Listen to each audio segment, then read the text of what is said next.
Kharif season అయితే start అయిపోయింది. కాదు. పత్తి సీజన్ స్టార్ట్ అయింది.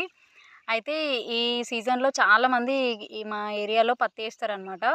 అయితే 1, 2 వర్షాలు రాంగానే వర్షాలొచ్చేసినాయి ఇంకా సీజన్ లేట్ అయిపోతది ఏసేసుకోవాలని చాలామంది పత్తి విత్తనాలేసేసుకున్నారు.